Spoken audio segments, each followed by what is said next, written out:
This episode is brought to you by Bellator's Publishing, bringing stories to the world that last forever.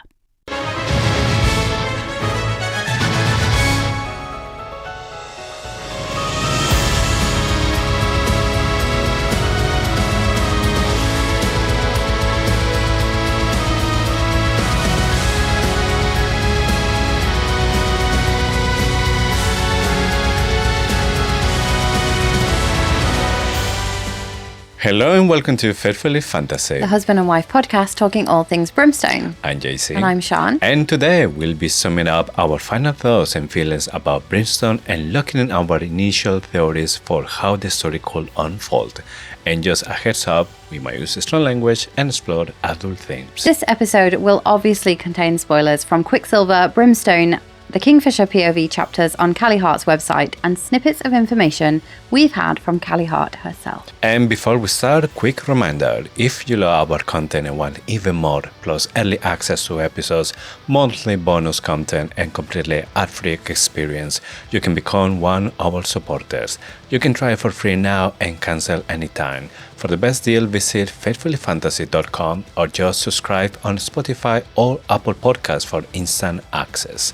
Don't miss out and unlock the extra content waiting for you. Also, if you've enjoyed this series, please take a second to rate us wherever you're listening. Spotify, Apple Podcasts, YouTube, all of it. It helps more fantasy lovers find us, and it's one of the easiest ways to support what we do. A quick tap and you've really made our day. So, without further ado, let's get into it. So, now you've had a week-ish, bit more, to get to grips with that ending. Mm-hmm.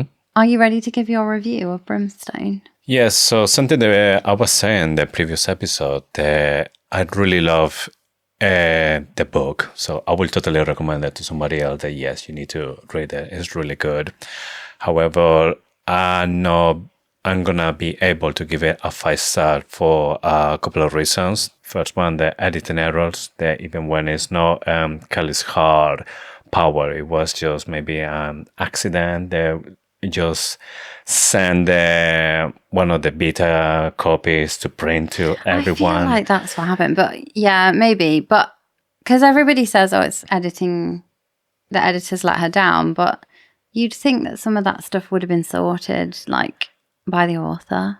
Yes, so that is one of the problems that I have. Me personally, as a writer, I want to make sure that the book, the manuscript that I have, is basically going to be ready to publish. So I'm reading from top to bottom, like constantly, to make sure that everything is good. There's no plot holes. I'm trying to catch as many like grammar mistakes as many as I can, that kind of stuff. But this one, it feels maybe there was like some version that we put in together. Then maybe in the first version it was making sense, but then the second one it didn't. And then all got mixed up. And then you don't know if, okay, this should be like this because it's part of the plot. And maybe when right now it doesn't make sense, it will in the next book. Maybe it will. It's an editing error. So, because, there was some problems there. There was editing errors, and that is no way to deny it, because I think the more clear one is a part when Lawrence is training with Sarah's, and Carrion is dead, when we know the Carrion is in Salvador with Fisher. So that is a clear like editing error. There's a couple of mistakes like that, but not as clear to say that's an editing error. It's just things that make you think, is that an editing error, or is that part of the plot? Like a few lies from Faye. Yes. Where they shouldn't be able to lie. Are they lies? Maybe not. Maybe we find out in the next book. It's not clear. But normally we would be like, there's definitely a reason for this. And we wouldn't have any doubt that it could be an editing error, when actually, Yes. So that's one of the reasons that I can't give it 5 stars, because it didn't like completely allow me to be like immersed in the story. The other part is that there's so many changes that I was so confused reading, like the vampires. They were such like massive part of the plot, and then in just in one chapter, they're all gone. And I was like, but are they? We don't know if they are. I don't know. It was just, okay, now what's going to happen here? I was completely confused and don't know. Like I was thinking they were going to like a path, and that path completely changed, and I was like, okay, I have no idea where we're going now. So I wasn't like sure I'm gonna like it when we go to the end of this path or what's going to happen. So for this reason, I think I will give it 4 stars. Wow, 4 So stars. it's still good rating, I think. If you're going like for Goodreads or Amazon reviews, That's a really good rating. So it's really good. I really enjoy like the part when there was no mistakes, no issue, no confusion. I really enjoy that part, and I really want to know what's going to happen next, what's next. So the part that I enjoy, I really enjoy. Yeah. But not everything was like that. That's really good. I'm glad you gave it 4, because I've been like going between like 3.5, 4, 3.75, 3.5, 4, and I don't. Last time somebody asked me, I gave it a 4, but I can't commit to that. So I'm going to go with 3.75. And I don't like the star rating system because it's so difficult to like know what somebody, how somebody rates things. But I've said this before, I love the characters, I love the world, I love the magic. I didn't want to leave Avelia. I wasn't ready for it to end. And it was already quite a long book. So it could have been double and I still would have been like just happy being in Avelia. I don't want to go into too much of the same things that you said, but I did feel that some of the things that I struggled with were that Ceres just seemed to have an answer to everything. Her magic just seemed to be able to do everything. This sounds like a crazy thing to complain about, but nobody died. And like, no offense to Helena, but I feel like it should have been Helena in this one because you lose your healer, automatically that ups the stakes. But then even in this one, you'd be like, well, Ceres is going to be able to heal anyone anyway. You just don't feel like there's no kind of danger. Yes. You don't ever worry that people aren't going to be okay. So I'm going to have, like, people can hate me for this, but I'm going to start like Lorith probably needs to die in the next book campaign. Somebody like that, not Ren. I do want to make a correction because I felt in last week's episode, and I think I've said this a few times, that Ceres just felt really rude in places. I re-listened to Quicksilver and that is a very solid character point. That hasn't changed. She says several times in the beginning of Quicksilver that she gets mouthy when she's nervous, and she just becomes a really rude person when she's nervous or scared. And actually, if you think about the times where she was really rude, she was mostly talking to the Hazrax. The Hazrax is terrifying. And I thought, actually, that's a really solid character, like, consistency. So I'm going to retract that comment. And I do feel like Ceres, while she's not very good at making deals, she's at reading the fine print, I do think she has been a consistent character. Likewise with Kingfisher, there was a big risk that going from the first book when they're already mated, can you still keep the spark? And I think Callie Hart did that really well. I think the fact that Kingfisher and Carrion were in Silfarin for quite a big chunk, I loved that. I thought that was really good. Then my only other thing to say would be that I feel like we went on a few wild goose chases, and that's why I'm kind of struggling with upping it to the 4 stars. I might even give it like 3.9 or something, just because I feel like the Zilvarin chapters, while I loved them, the point of that was to get Carrion and Kingfisher to be bros. Yeah. The point of it wasn't to get the silver, because what did they do with the silver? Where did it go? Yeah, they bring all the silver, next day all the vampires die. Yeah. Something like this. And like one you pulled out before, Onyx, right at the beginning, ran across Omnimerin to Sanas Roth. And then it got healed. Onyx got healed, and then nothing came of that. Why did it come? And there's lots of things that maybe we get lots of answers in the third one, and I am still really hopeful. And maybe when we get the third one, I will reread Brimstone, and I'll be like, yeah. Now it'll be like maybe a 4.5 stars or something. Yeah. There is something I wanted to read. One of our listeners, Amy, and Amy is actually from my book club, and she helped me get through Brimstone because I was like obviously so much slower reading than a few of the other girls that we're reading along with, and I couldn't go on, and she kind of helped me like not get completely stressed that I wasn't able to finish the book. And her review is just so good, and I wanted to read it out. So thanks, Amy. Hi, Amy. So she gave it 4 stars. She really wanted to give it 5, and I'm going to read it from verbatim of how she wrote it now. The book has a lot of clear parallels to other fantasy series, especially Sarah J. Maas, but it's still beautifully written with plenty of original moments. I loved so many of the characters, though I wish Ceres had more development and stronger found family interactions.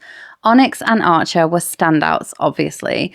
Part of me thinks their deaths would have been impactful if they'd stayed dead, but I'm ultimately glad they survived. The vampires just died. All of that just for them to cease to exist. Then Ren vanished for a while, but was completely fine. Lane didn't wake up. As usual, Carrion and his plants and the Hazraks stole the show.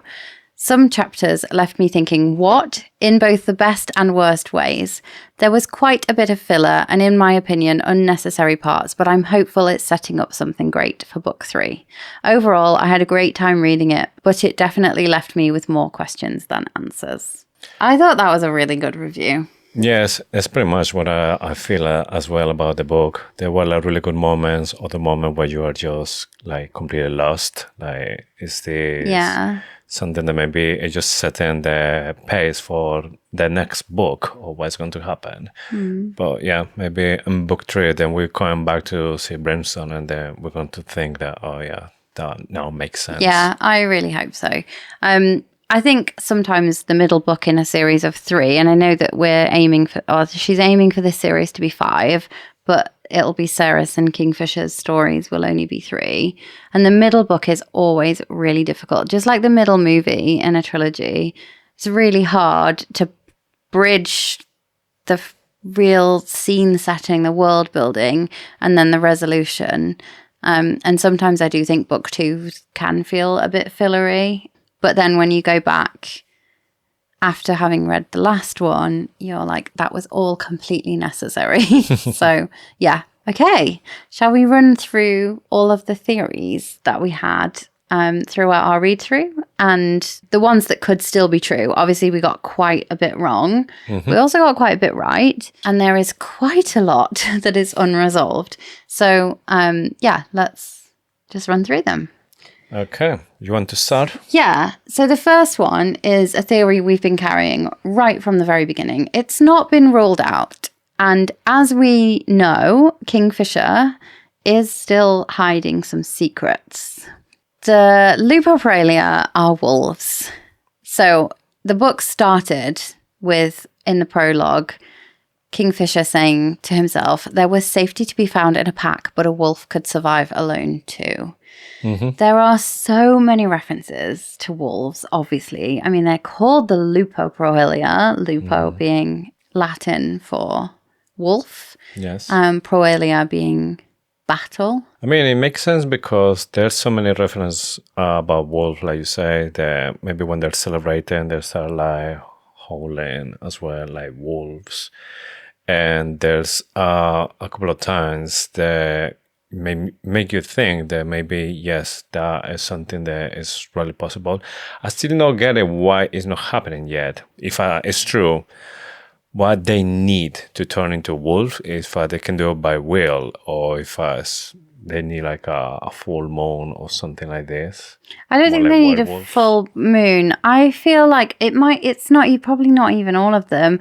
I feel like maybe at the very least, it could be that the history of the Lupopraelia is that they were wolf shifters, and something happened. Like when there was a curse, they were cursed with the blood curse, and that got rid of the shifters. And maybe it will come back eventually, and maybe that's the history of it. It's just that very often when you have vampires in a story, you also have wolves. Yeah. So, yeah, and like, let's face it, every single fantasy trope and the kitchen sink was thrown at this one. It just would really surprise me if we didn't see wolf shifters at some point. I know that it makes total sense. The only thing that I say, Yeah, why not why yet? have happened yet? Because they've been in like situation that if maybe they need to get like strength from an animal, or they need to, make something to like be helpful in the moment. That would be like the perfect time, but it's still not happening. But we don't know yet.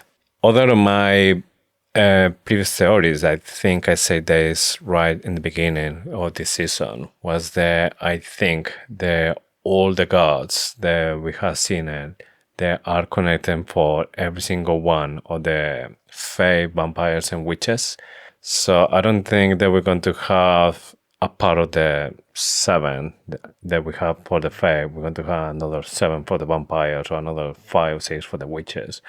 I think it's the same ones, but they are split in groups. So we have maybe Sarath and the twins. They are like fae, and they're helping the fae kind. And maybe we're going to have another few. They're going to be more like helping the vampires or helping the witches. They have like a champion that's from the witches, or a champion that's from the vampires. Yeah, I think that sounds pretty true, because you've got Styx, who is the king of the dragons apparently now. Yeah, and he rules Diaxis. And then he had an emissary to the vampires. Yes. There was a part where Ishabel was really surprised and didn't really believe that the gods were real. So it makes me wonder what the witches... Okay, Carrion is going to save Fisher's life on a battlefield, and he will have to put on a dress and dance a fucking jig. Still not happening by the end of Brimstone. Yeah, it didn't happen. I think that's going to happen. I hope it is. It could be just foreshadowing. Yeah, this is right at the beginning of Brimstone, when they rescue Onyx and get back, and Carrion says to Lorith he saved his life. Carrion saved Kingfisher's life, and Kingfisher was like, the day that you save my life on a battlefield, I will put on a dress and dance fucking jig. It's got to happen. Yeah, I don't see like Fisher doing this even when he said that he will do it. But I can see like Carrion, if he start to do like some kind of magic, he's able to like put an address to Fisher without... I think even just reminding him would be funny. Yeah. Other of my theories is the Onyx. It was protecting Everlane. And this could be because it's Edina inside there. I love how you're claiming this as your theory when I have been convinced. No, but I'm not saying the theory is that Edina is in the fox. I'm saying that one of the reasons could be is because it seems that he is protecting Evelyn when she is sleeping, and Onyx is just like sleeping on the feet. And so far, Onyx has done this just with Ceres. That maybe it's like protecting Ceres. But here, when all this happening, and then right in that moment is when Edina has this connection with the body and start to talk through Everlane's body. So it's really suspicious. Yeah, there is so much evidence stacking up that Edina's soul is attached to the fox's soul. And like, I'm locking this in still. I'm dying on this hill. Like, this is the one that I will be so shocked if it is wrong. Firstly, you have in Quicksilver, the fox is there. It's like it knows it needs to be in the forge at that particular time to be with Ceres. Edina knows exactly where her soul needs to be. She has created this book, etc. The way that Onyx is in Ballard is just a bit familiar. He knows his way around. He like bounds up the stairs to the apartment. He knows where he's going. He's having the time of his life, like he is home, like he is back in his favorite place. Oh, so even in the Kingfisher POV chapters, you get the fox, you get Onyx in Edina's rooms it knows its way around those as well. You have the bit that you highlighted where Kingfisher hears Adina's voice. Yes. Suspicious that Onyx is in the room at the same time. Then there's this whole backstory about how you can attach your soul to a living creature to save its life. And then when you die, your spirit will be around. She has constantly talked about witnessing Kingfisher's life, Ceres's life from beyond the veil, as though she is not able to move on. I just like Nimmer, and she was kind of in the same place as Morel, because Morel isn't able to move on either because she's attached her soul to a non-living thing, a god sword.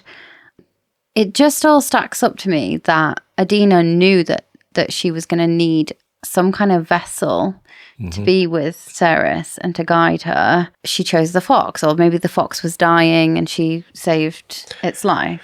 Yes, and another thing that we had to have in consideration by the end, when Ceres is basically bringing back Onyx from the dead, the Hathrak said that is not possible. The other alchemists trying to do that, but Ceres said, well, maybe I can do it because it's something small, so it's something that she can actually do it. So maybe with that same principle, because it's something small and the soul of Adina is attached to the fox, that's why from time to time she can maybe, I don't know if I control the fox or just use it as a messenger as well. I don't know if you'd be able to control them, because that would be super interesting. Because how the fox knew when it has to go, when it went to Sanorath. And why? That's still my biggest question. Like, what was the point? All of that. Yeah, because I would have been suspecting that the fox was taking the book, but there was no book mentioned, and foxes don't have pockets, so I don't think the fox. There was no reason. Like, if that part it won't happen, nothing will change in the plot. So there's no like a specific reason for the fox go to see Ceres there. Because the only thing that would have changed would be that Fisher hadn't used up all his healing magic, but we as the reader wouldn't have even known about the healing magic. So you take that part away, then you take away the knowledge of the healing it's completely weird. Yeah. Unless it's there just to show the lengths at which the fox would go to get to Ceres, and that's probably what it was. Definitely still locking in that theory. So many hints. Yeah, I would be completely surprised if it's not a fae inside that little fox. Yeah, I've seen other theories. There's a lot of talk that Onyx is just a familiar. You know, like how witches have familiars. I just don't see any other.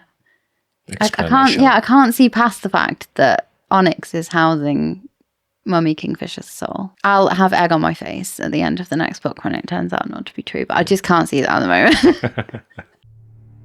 I was never meant to love a human. But then, I saw her. I wasn't supposed to touch that fruit, but I took it, and I ate it. I was the most loyal of angels, until I lost her. Now they call me the devil, and I'll burn heaven itself before I lose her again. Memoirs of Luzbel, a dark fantasy novel. Book 1 of the Luzbel saga. Now available on Amazon. Kingfisher has more small magics. This is where Adina says, "Never doubt your powers, sweet one. Each one of them is a gift. Each one of them will prove exactly enough when you have need of it." Did we see any more? Am I forgetting any? No, so far I think that was the first moment that he used small magic. How is it called now? And we don't know what else could be there for him to do. Something that maybe he's able to do as well just once, and that's it. The only thing that makes me so skeptical about this part is that it feels like if we don't have the rules up front, like we don't have the rules of how this works, it just feels like a tool that can be used to save anything. So you're like, again, it's lowering the stakes. Like a wild card for plots. Yeah, it is a bit of a wild card. And we don't understand the rules of it. So I love magic systems that are like really tight, and there's a rule for something and there's a reason why it's there and all of this stuff, and there's limitations, so there's a cost to using it. And we do see a lot of that in this book, and I love the alchemy side. The quicksilver, the brimstone is pretty cool.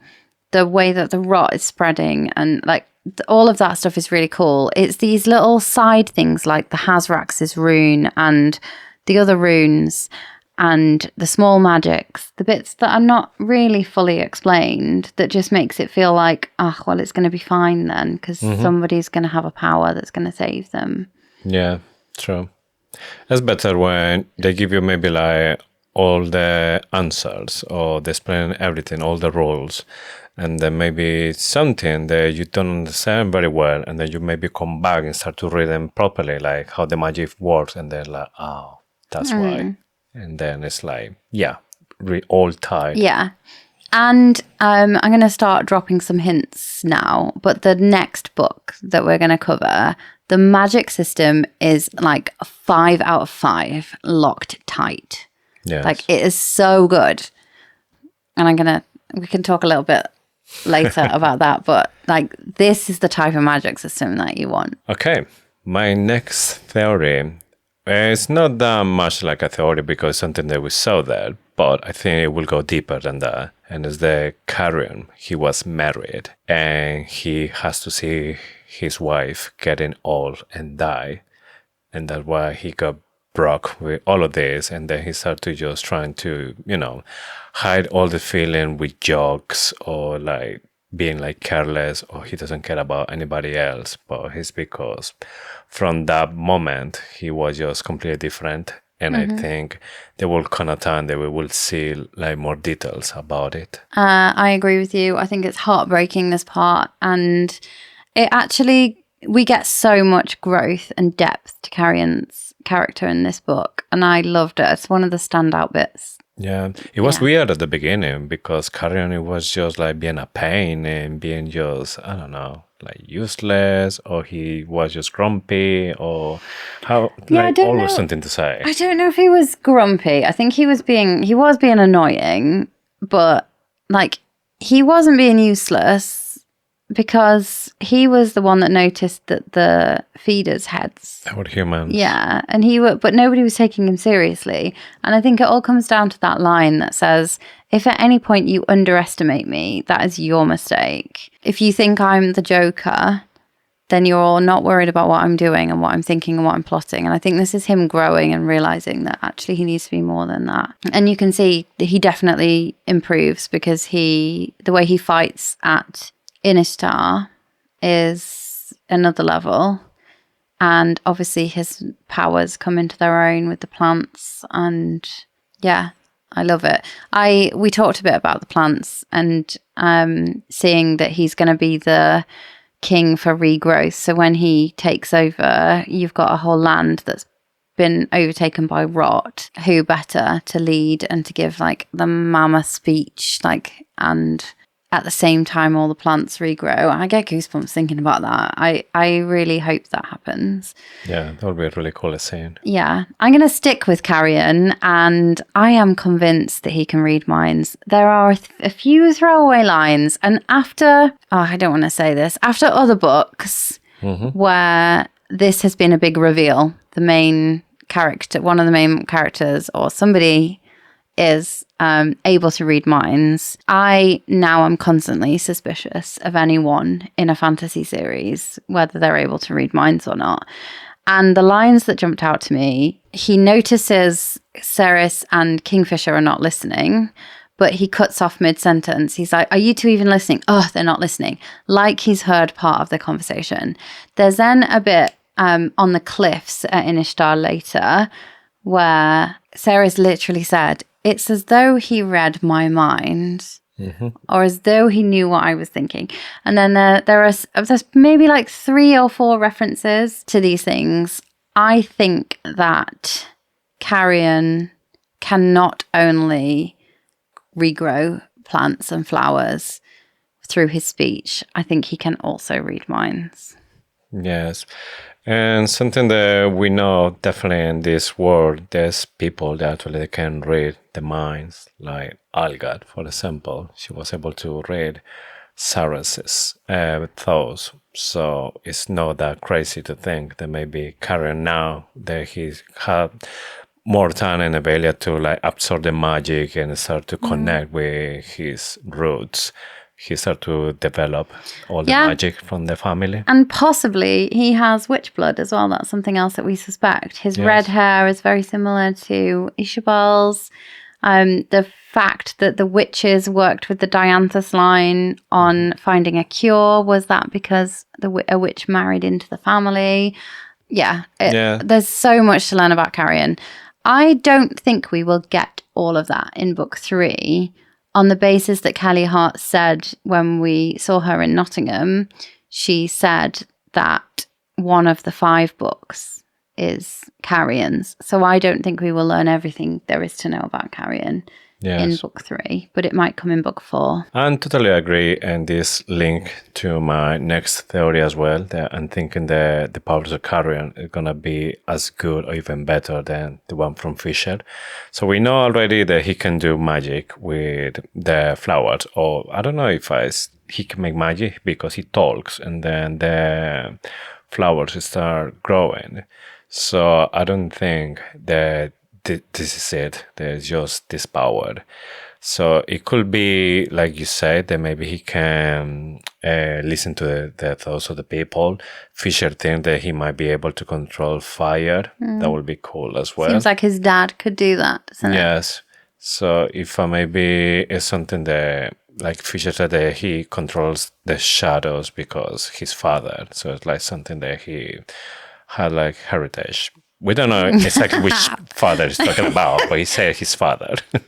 So maybe, yeah, if the father of Carrion was able to control fire, then he might be able to do that too. Yeah, it's weird, isn't it? This is another part of the magic system that I don't think is fully explained yet, where some Fae do have like blood right magic, birthright magic. Some don't appear to. Lorith does, but doesn't like using it. But that was an interesting part of the story, wasn't it? Because his Yes. family like taught him that wasn't what you were supposed to do. But if you get, and the way I think about this is like through Spanish surnames. You know how as a child of Spanish parents, you get the father's name and the mother's name. Yes. But in doing so, you lose the second part of your father's surname and the second part of your mother's surname. So there's always a part of the surname that's lost. Yeah. You only get one of them. So if you have magic from your both parents, so think about Edina, she could do prophecies, and she could also create illusions. His father could do shadows, and we don't know that he could do anything else. We don't have any evidence to say he could do anything else. But Fisher only gets the shadows, and he gets the illusions. Yeah. He doesn't get the prophecy thing. Yeah, been an oracle. Yeah, he doesn't get the oracle. So it could be that Carrion doesn't have fire at all because he got something else from his dad that nobody knew about, like mind reading. And he could have had the flowers from his mum, or it could just be that you develop a new power because it is something that you are going to need. Like, you know how in some magic systems you get like your power is something that you need. The other thing I was thinking is that Carrion's plant power might not even be a birthright power. We know there's a chunk of missing time from when Finran took baby Dianthus through the portal to Zilvarin. There's like about 600 years or something, isn't there? Yeah. Where he just didn't arrive in Zilvarin. Where was he? Which god was he hanging out with? Did one of the gods give him that magic? Because he knew he needed it, like, Yeah. because of the rot. Maybe this is somebody else's plan. Yes. There's still too many things that we don't know.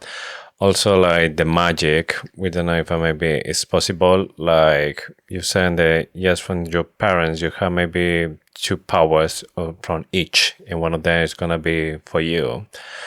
Is it always maybe like the main power, the one that is The dominant stronger? one, yeah. Yes, exactly. Or could be like genes. Could It you be end up anything. getting 2 from your mum and none from your dad because they're recessive? Yeah, doesn't. Yeah. We don't know the We rules. need more explanation for that. Yeah, exactly.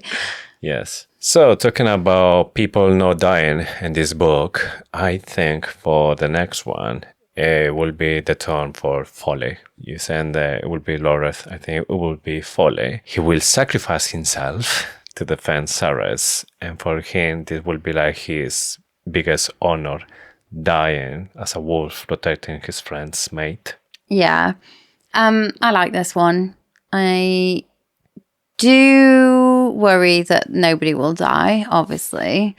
But I also, there's the big question of why Foley needed to be a vampire still, isn't there? Because Adina didn't want them to be, or said, do not take the potion. The question for me is, if Ceres takes the tonic or the cure, the blood, is she now then visible to the other gods? The whole point of her being half vampire, half fae was something never been seen before. She then wouldn't be able to be tracked or seen by the gods. What is that going to mean for her in Diaxis when Styx arrives? And is he going to be able to see her? Is he going to be totally shocked? Is he going to, like, what's this going to be the situation? Or is it, so she needed to be, I think the reason Adina didn't want her to take it was because of that. But we don't know why she didn't want Foley to take it. Do we need Foley to still be broody, like self-sacrifice, like self-loathing? Is there something about what being a vampire, the type of character that a self-loathing Foley would be? I think it's more for skills as a vampire, or things that maybe he can do with his senses. Extra strong? I don't know. I'm still thinking that we'll see Malcolm coming back. Maybe Foley is going to be the one who's going to give the alarm, because he will be able to sense it or be able to like feel it or something. So I think might be one of the reasons is they need somebody that was fully connected to the vampires, because Sarah's, even when she's a vampire, she's still kind of like learning how to be a vampire. I wonder if he's going to get like a limb chopped off or something. It might be something as basic as like he might lose a leg and it's fine because he can grow back. Right, little one, yeah. Yeah, and then once he's done that, then he can, Come you know, back it might be together. something as basic as that, or it could be like something big like the Malcolm. Yeah. We'll just have to wait and see. Coming back to Carrion and another potential power. In Carrion's apartment, there were several drawings, and like to quote Kingfisher, drawings in the style similar to the way my mother had loved to sketch when I was a child. And that had me thinking he was an oracle. Yes. I am not convinced of this, because you'd think that he would be better informed about everything else. I mean, Karen says that all the pictures are coming from a book. They're that copied, yeah. Yes, so it wasn't from like his mind or a dream or anything like that. But was it? The one that made me think it could be was seeing the Winter Palace with the Dianthus banners. Like, that could be from the past, but it could also equally be from the future. I just feel like he might have written or prepared for a better speech had he seen that he might have to make one to the satyrs in the village square.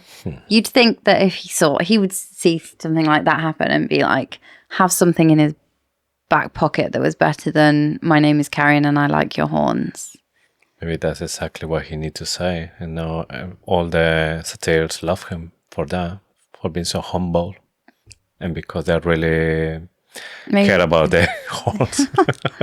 My next theory is something that I haven't seen in all this episode. It's something new. And it's that I think Ceres will create the Tria Prima by herself. So we know there's like three kind of alchemists. They are the one who can manipulate metals, then the one that can heal, and then the one they're looking for like eternal life. So far we've seen two of these ones with Sarah's.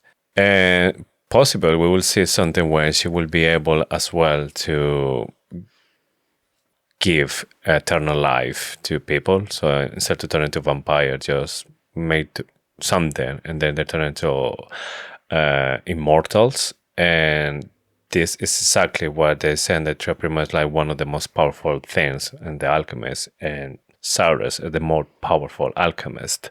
So I think it makes sense that she's gonna be somebody that's going to have this power by herself. I'm excited to see because for a book that's called Brimstone, we don't actually get the mastering of the brimstone, do we? Yes. That will hopefully come in the next one, but I think we'll obviously also see what the salt one can do. And I had a bit of a suspicion that that might be to do with the water, the seawater. When I was re-listening to Brimstone this week as well, I was reminded that Taladeus could, as a fae, control most liquids. So it'll be interesting to see what role he can play in that as well. I wonder whether there's going to be this epic sea thing where the liquid is controlled, because he's just been like boiling people's blood. But it specifically says he could control all liquids apart from quicksilver. Right, my next one, and I'll expand on this, is that I feel like we are going to have many more mated pairs. Not gods bonded, but mates, like soulmates. Evelyn and Ren, I think it's getting clearer that is the situation. It seems that Ren is really into Evelyn, but at the beginning of Quicksilver, it doesn't look like that Evelyn is that interested on him. She gets very flustered. She gets flustered around him. I think there is something. Yeah, maybe she is just trying to be, I don't know, like the lady and not giving too much away that she really likes him as well, because he's a Fae warrior. Maybe, but it wouldn't be weird for a princess to be married off to a general of an army. Yeah, it has to be like, well, I don't even know if she's allowed to choose what she wants to marry. Yeah, maybe but it's Bellicons, often, right? like in books, that does happen. You get like the general, a very high-ranking general, married off to a prince. I mean, she has his balls, so that's always we never sign. found out why. I still have this question. Why did Evelyn see Ren's balls? Yes. Was he just getting out of the shower? Was it a sleepover? Have they had intimate moments in the past? Yeah. Anyway, more. I feel like this is confirmed, but I've not seen or heard anyone talking about it. Taladeus and Zavina, I am still convinced that they were mates, because it would have had to have been such a strong bond to make Taladeus do what he did. Like, leave Evelyn at the altar, leave the Lupo Proelia, and go and join the vampires and condemn himself to an eternity of thirst and being a vampire, basically. And then she rejected him, and she still had such a hold over him even when she died, and he was expecting it to be worse. So he sat with her, but he felt nothing. And it's like as if, like, when she died, that bond the had spell gone. is gone. Yeah, something had gone. I also wonder whether Loreth and Isabel, or Loreth and another witch, and there's something that has gone on there. Yes. So yeah, I think we will see more mated pairs. Yeah, I believe the same. Another of my theories is that the Hasrax, when we start to find out about all the powers that it has, it says that it can put one of the sounds out, and it can manipulate gravity as well. So I'm thinking that this has been put there for a reason, and considering that in the Silver City there's two suns, I think it will come a time that maybe in a year Sarah is going to ask to the Hasrak for some reason they need to put one of the sons down. Ugh. What are the gods? Well, they are named as the gods. Doesn't mean there's gonna be one physically, one of them. Yeah, I wonder if the story about how the suns split in two and there was like a terrible rift, I wonder if the Hazrax was the cause of that. We should have a look in the Greek mythology again about what that story was, see if there's a parallel to the Hazrax. Yes. I bloody love the Hazrax, so favourite character.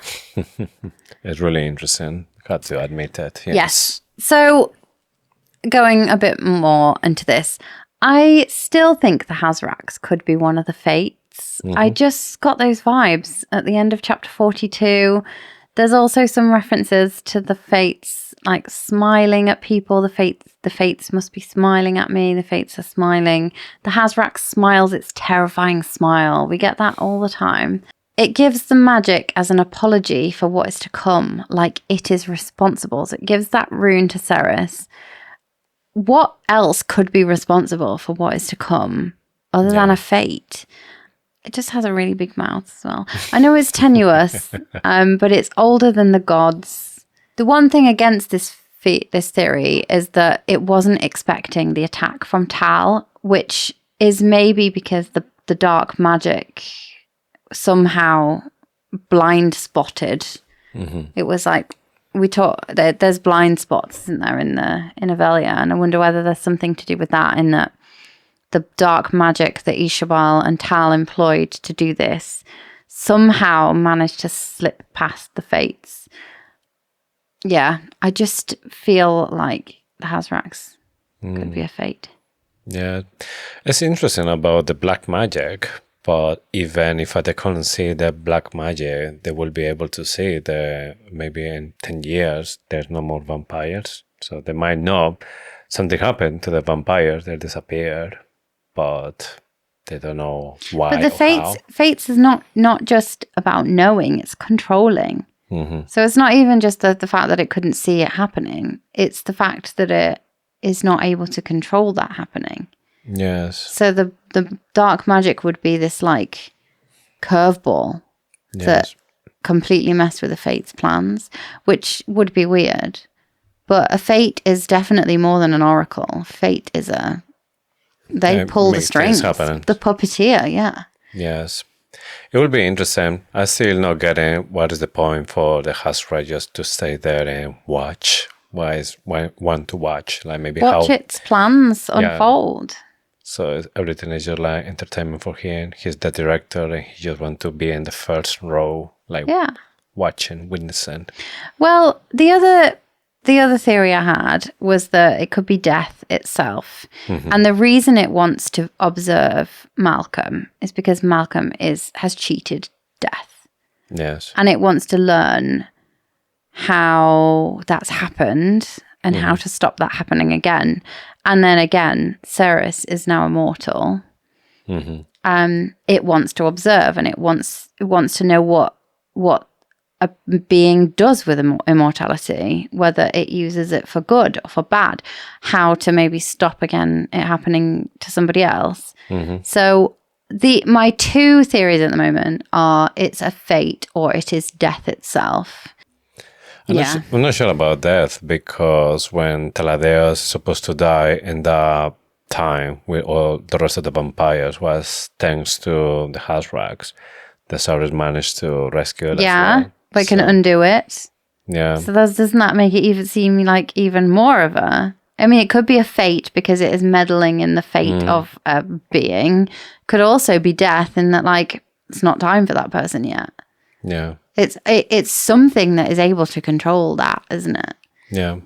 And that is fate or death for me. I'm leaning fate, but I do love the idea that it's death as well. Yeah. To be honest, whatever it is just awesome. I really like this character. Yeah. Super cool. Yeah. Okay. My next theory is something that we said already, but is that I generally believe that Carrion is half witch. One of the first clues is when they pointed out that he is basically the only ginger guy through all the Fey warriors. And the other one, who was a ginger one, was Isabel, and she is a witch. Does that mean I'm a witch? Yes. No easy way to say that, so straight away. Yes, because you have my heart. Oh. I put a spell on you. Yeah, I love potion, just with your charms. Yes. Nice. But also, the blood that his family carry is really special. And I wonder as well, because Isabel managed to have this cure for the vampires. And maybe it's because it has to be related to the witches and carry on family bloodline. Because they are witches or half witches. So that's something that's still there. Yeah. Okay, I still think there's something about the tree in the courtyard outside the forge at Carlish. Yeah, I still think there's something to do with that tree. I think now even more so the fact that Kingfisher is descended from a god, or so he says. I believe he is, and I believe that tree in the courtyard at Carlish is key to it all. Yes, that was like one of the first hints that we had about there was something special about Fisher family. We thought it was maybe the whole family. It might be. There's still like a possibility there's from, I don't know if a Finran has something to do with that, or it starts everything with Fisher, and he is a demigod about Finran, and the great-great-grandfather from Fisher that he doesn't like. There was the one who built Kalish is related to all of this.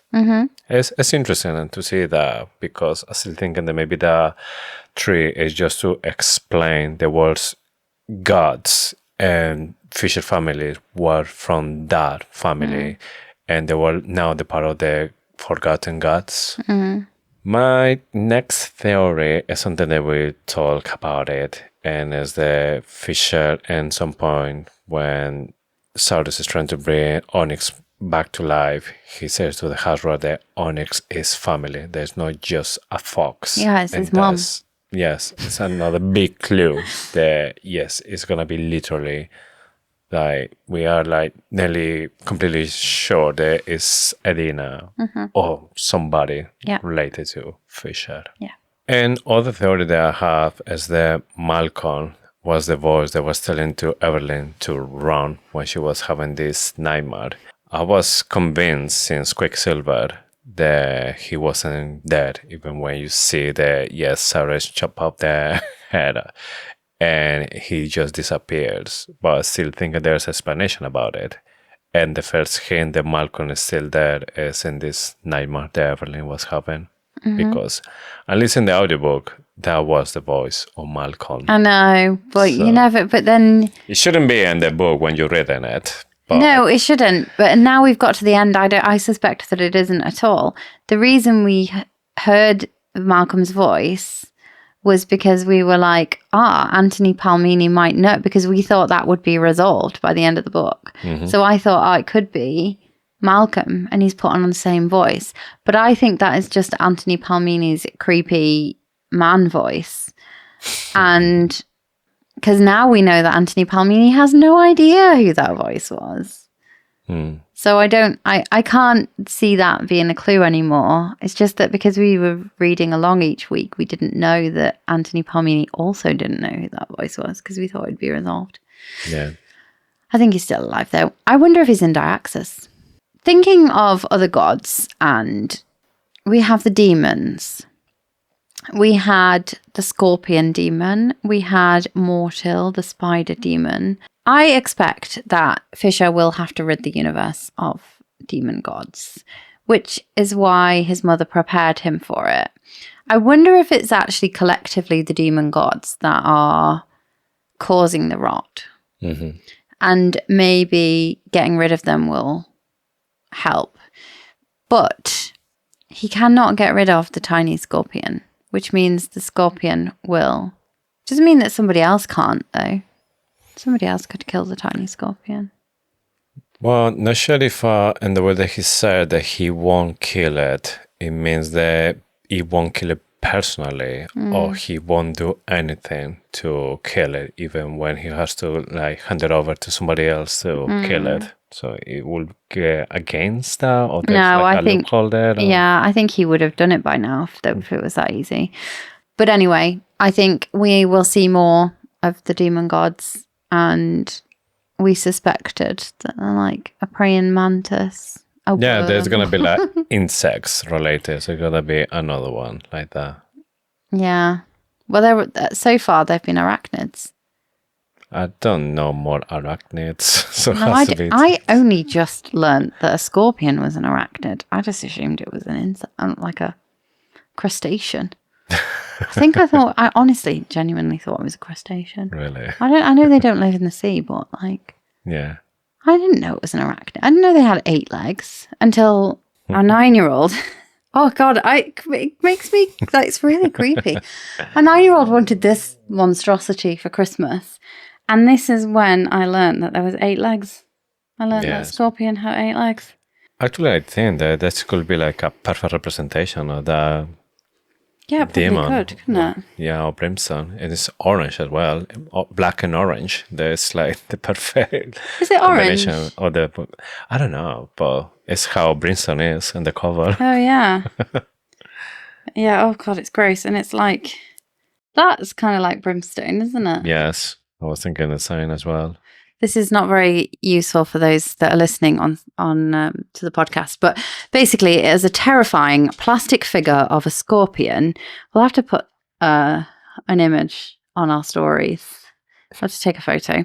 But it's a scorpion with like kind of how you'd describe Brimstone. So an orange, like fire vibe with cracked. They're kind of like lava. Cracked, but I'm doing a terrible explanation. Just check out the video. But yeah, it is terrifying, and I'm going to yeet it across the room because it is not what I want to be looking at now that I've got it. I'm going to yeet it. Yep. It's in the Christmas tree. Okay, and after this class of biology, we're going to move on to my next theory. So this one is a new one as well that I have, and I think the Madra, after all the power that she's siphoning from the city, she's right now as powerful as a demigod. And also, I think that she can replicate the powers from the Fae, and this is including Fisher Shadows. So if you go into Quicksilver, the very first time that we see Madra, we see the Ceres is in a massive room that's completely dark, and she is locked there with Haran.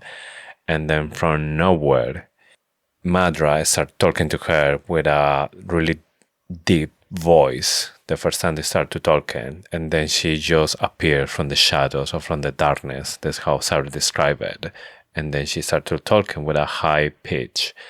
And I think here in this moment it's clear that she can kind of like teletransport, or she can move on, not just between realms. She was moving in space as well, and maybe she was using shadows, like a shadow gate, like Fisher does.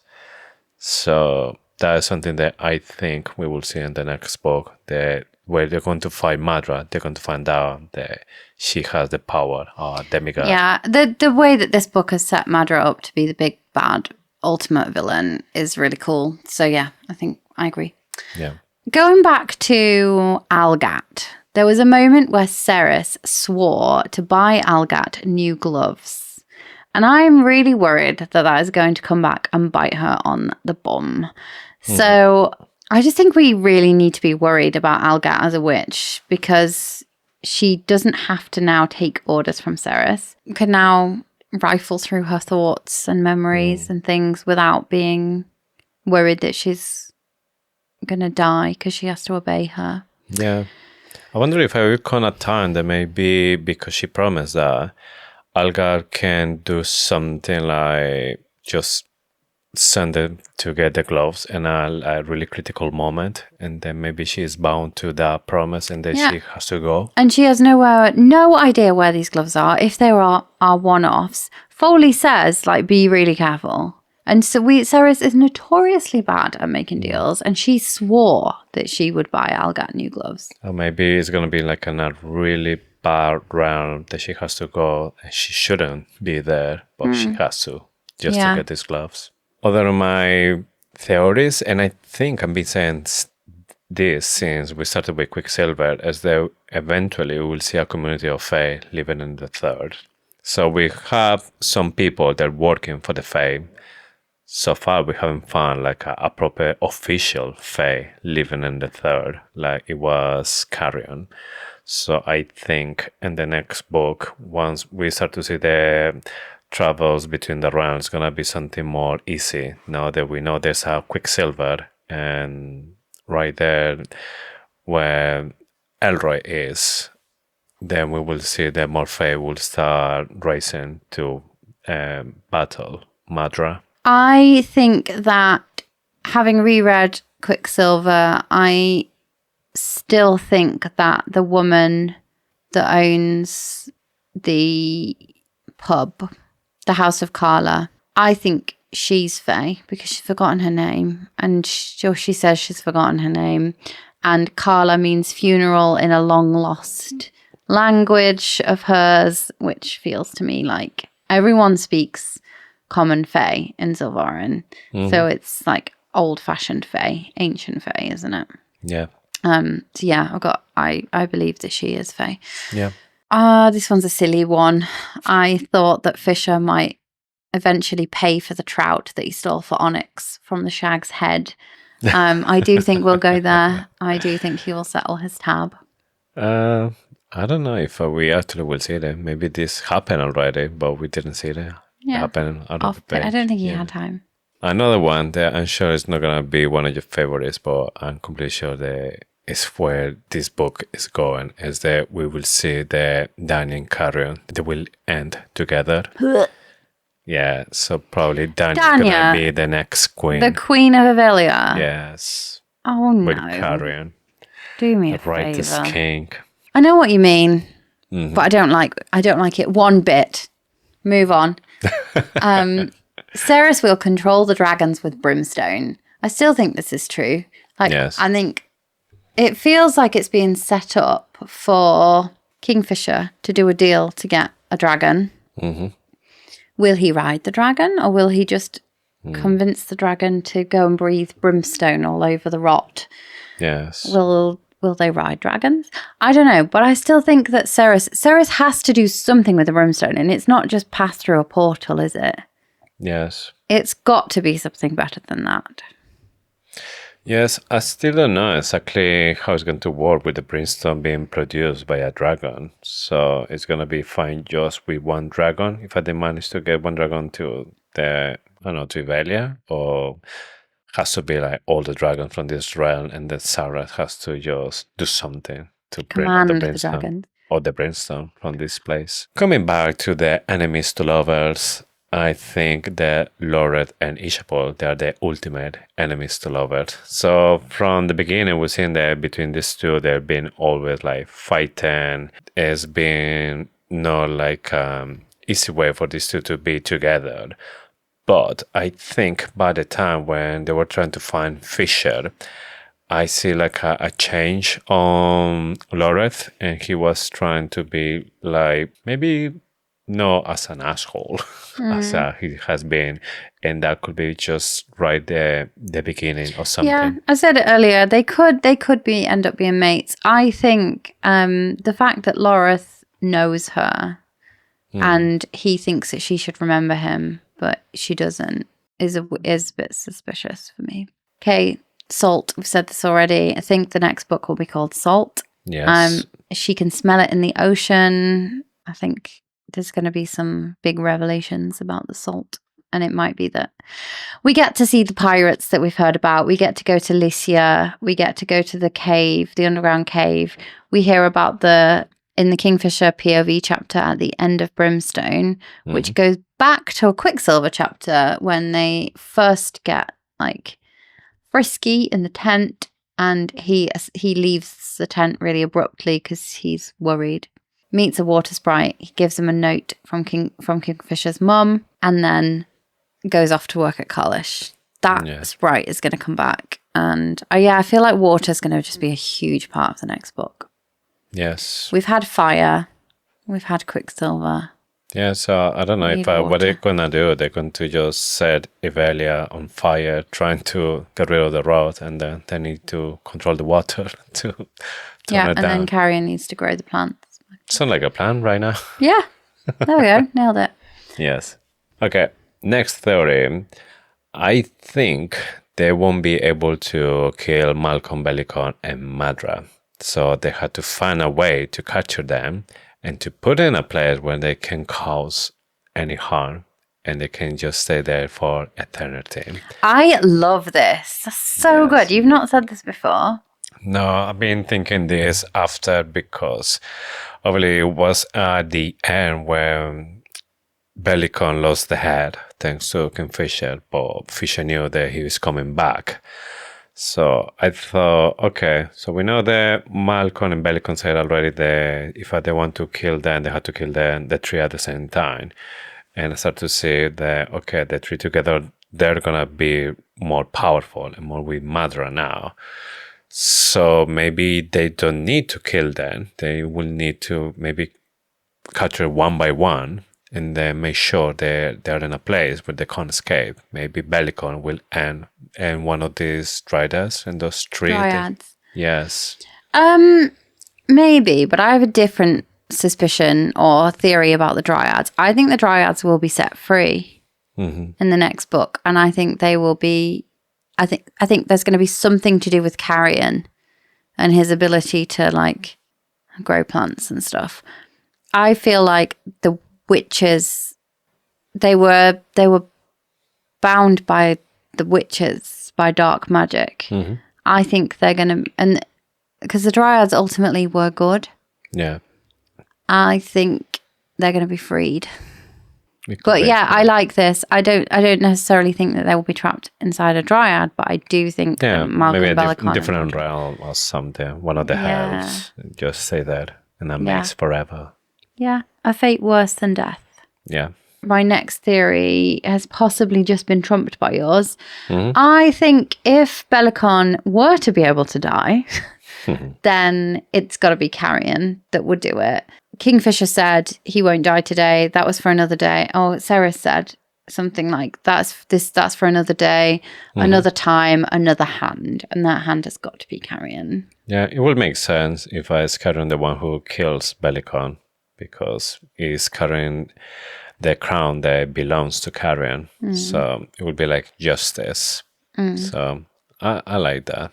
And my last theory for this episode is that in the next book, we will see more members of the Lupo Proelia. Corax. We still don't know what happened to him. I was wrong about that. I was sure that Corax is a dragon expert. Yes. And in a book with the dragons, like for me, the fact that Ren was a Knight of Erythian was weird for me. I was so expecting, even right till the last minute, that Corax would be one of the Erythian Knights. Because we knew that the Erythian Knights were guarding the dragons. Yeah. We didn't know that it was actually a portal into another realm that had lots of dragons. We kind of suspected that they were in cages or something.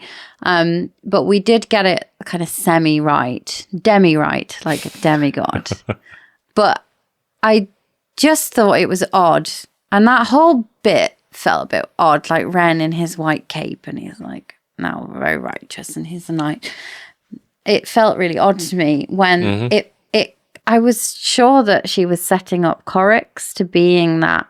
But I don't think that, I think we will see Corax. Maybe we will find in this realm where we end with Cyrus and Fisher. There are dragons there. So maybe Corax, he will be, I don't know if as a slave or as somebody that's there looking after the dragons, learning more. Like he look after the dragons and then he learn as well more about them. Maybe. Something. But that's my feeling. They will see more members of the Lupo Proelia coming for the big fight at the end of this series. Yeah, maybe in each book we get a new one. Yeah. We got Foley in this one.